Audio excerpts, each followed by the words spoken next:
So when I speak of a mission, I am thinking of all that God is doing in His great purpose for the whole of creation, and all that He calls us to do in cooperation with that purpose. Mission, like science, has a conceptual, generic breadth, and a word like missional can be as broad in significance as scientific. And I would suggest that the word missionary should have the same kind of breadth of possibility as the word scientist. Like the latter, it is a word you have to fill with specific meaning rather than assume or imagine what the said person actually does. But when I speak of missions, I am thinking of the multitude of activities that God's people can engage in by means of which they participate in God's mission. And it seems to me there are many kinds of missions, as there are kinds of sciences, probably far more in fact.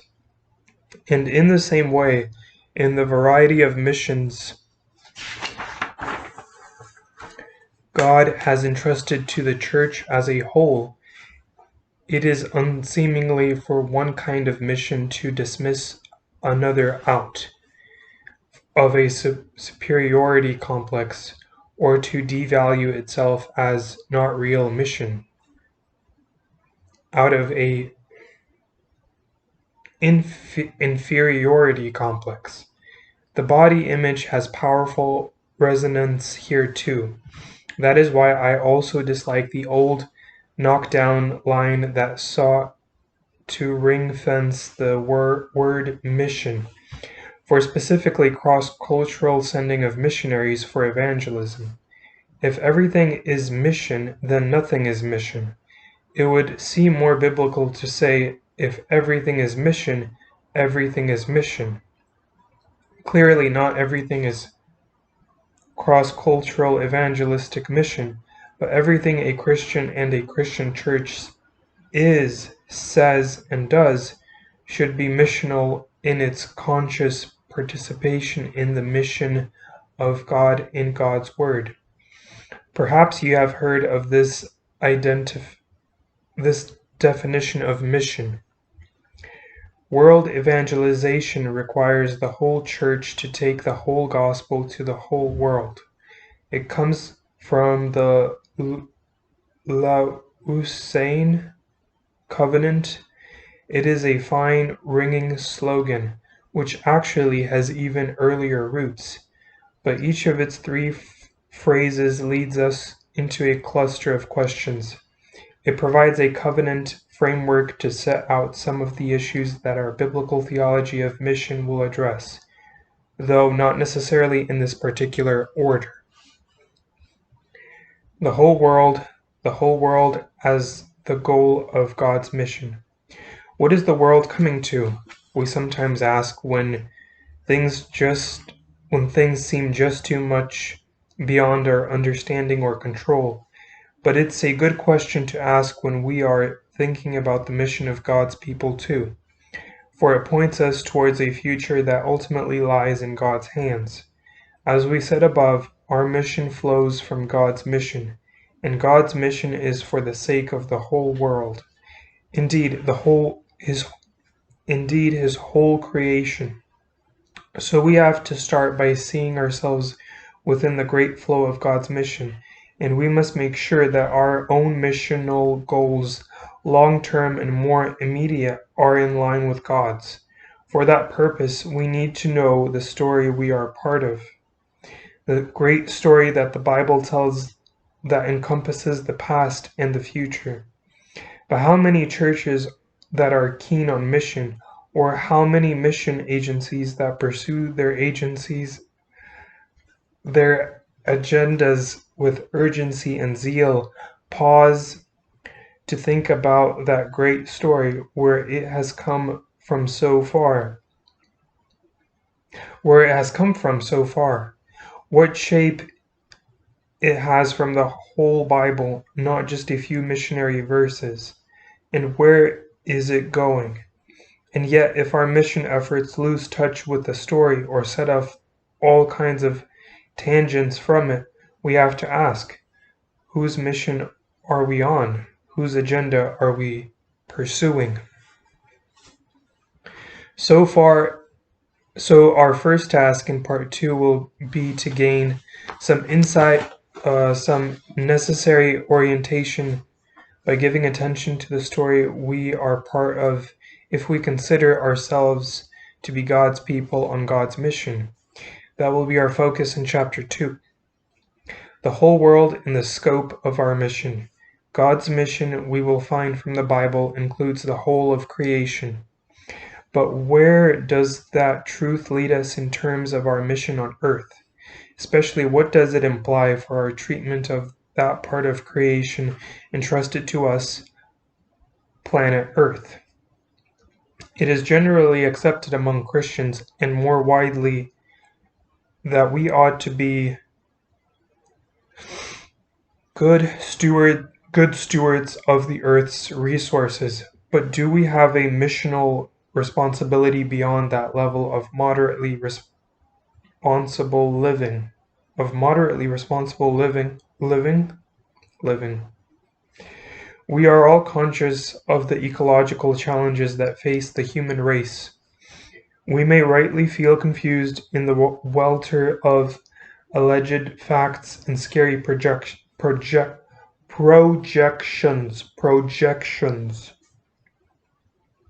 not knowing how much is objective reality and how much is the result of media frenzy or political machination.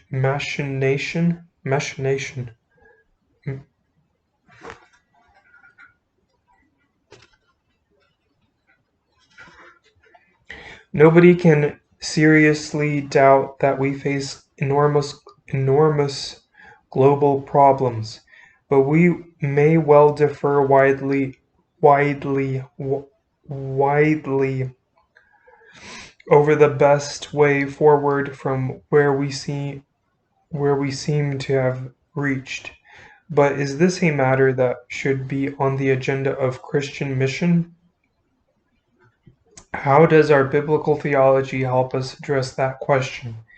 At the very least, one might say, if the goal of God's mission is the new creation that we anticipate from the climax of the Bible story, then mission in the midst of the story ought to have some place for our response to creation as it is now. Traditionally, however, the concept of mission in Christian circles has been confined to the needs of human beings. So is ecological concern and action a biblically legitimate missional concern, or merely contemporary obsession driven by the world's agenda? It's a question. We think about that in chapter 3. The whole world as the arena of our mission. Where does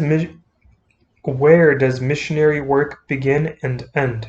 We so easily fall into compartmentalized thinking, splitting up our world into different zones.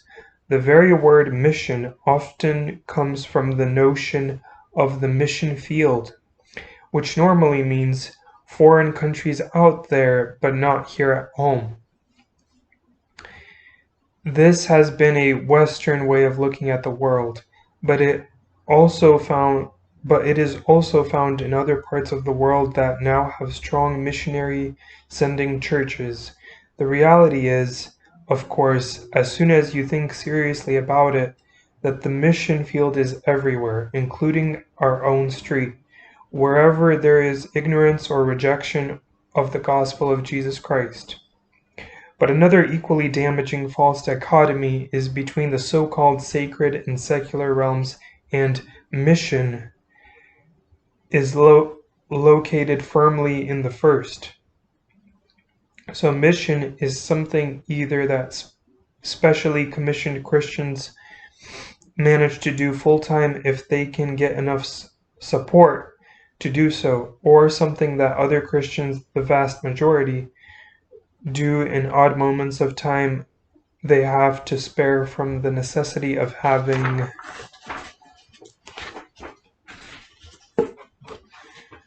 to do work for a living. Maybe we can fit a mission trip into a vacation or go on a church mission over the weekend. But what about the rest of life? What about the rest of the world? The world of work, the public arena, the world of business, education, politics, medicine, sports, and the like. In what sense is that world the arena of the mission of God's people? And what does such mission consist of? Is it only the moments of evangelistic opportunity in the world, or can our work itself participate in God's mission? To push the question further, do the people of God have any responsibility to the rest of human society in general, beyond the imperative of evangelism? What content do we put into biblical phrases like being a blessing to the nations, or seeking the welfare of the city, or being the salt of the earth, or the light of the world, or doing good? One of the commonest expressions used by Paul and Peter. Question: do these concepts figure in our biblical theology of mission? Perhaps this sounds like a hoary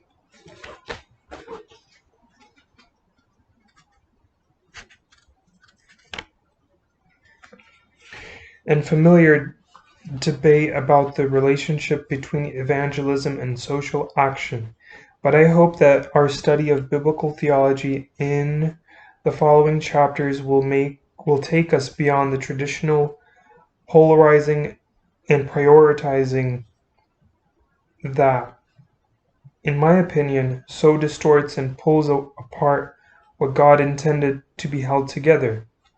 So even a simple expression like the whole world then raises all kinds of issues for us. It is a geographical, all the earth, but it is also ecological, economic, social, and political. And we remember, too, that the Bible speaks about the end of the world, though it is not so much an end as a new beginning. So the whole world includes time as well as space. The church needs to relate to both. We are sent to the ends of the earth, and we keep going till the end of the world. The church must be seen as the company of pilgrims on the way to the end of the world and the ends of the earth. Leslie Newbigin. Okay. So the middle of page 28 is where I stopped.